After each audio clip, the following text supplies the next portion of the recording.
மருத்துவரும் கவுன்சிலருமான டோலஸ் கேனன்கிற பெண்மணி சொன்னது பலர ஆச்சரியத்துல ஆழ்த்தி இருக்குது.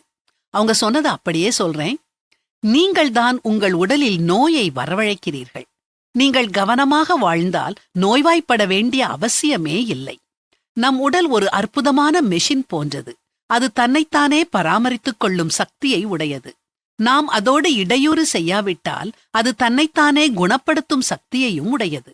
ஆனால் நாம் தான் வியாதியை வரவழைத்துக் கொள்கிறோம். நம் மனதுதான் நம் நோய்க்கு காரணம். நோயை கொண்டு வரக்கூடிய சக்தி மனதுக்கு இருக்கும் என்றால் அதை குணப்படுத்தும் சக்தியும் மனதுக்கு நிச்சயம் உண்டு. நம் உடலில் உள்ள ஒவ்வொரு நோயும் நம்மோடு பேசுகின்றது. உதாரணத்துக்கு புற்றுநோயை எடுத்துக்கொள்வோம். கோபத்தை அடக்குவதினால்தான் புற்றுநோய் வருகின்றது. இதை நான் பல நோயாளிகளிடம் கண்டுள்ளேன்.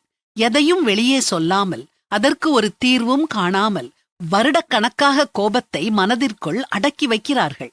சிறு வயதிலிருந்தே இப்படி அடக்கி வைக்கிறார்கள். இந்த கோபம் மெதுவாக ஒவ்வொரு உறுப்பாக அழித்து கடைசியில் புற்றுநோயாக மாறுகிறது. என்ன பிரச்சனை வந்தாலும் அதை வெளிப்படையாக பேசி தீர்க்க வேண்டும். இது உடலுக்கு ஆரோக்கியத்தை கொடுக்கும். அதே மாதிரி நீங்கள் மிகவும் விரும்பியதை செய்யும்போது ஏற்படும் பக்க விளைவு என்ன தெரியுமா? ஆரோக்கியம். நீங்கள் நல்லவைகளை செய்யும்போது அதையும் விருப்பத்துடன் செய்யும் பொழுது உங்களுக்கு நோயே வராது. ஜலதோஷம் கூட உங்களை நெருங்காது. நீங்கள் உங்கள் சக்திக்கு மிஞ்சி அதிகமாக உழைக்கும் போது ஜலதோஷம் வருகின்றது.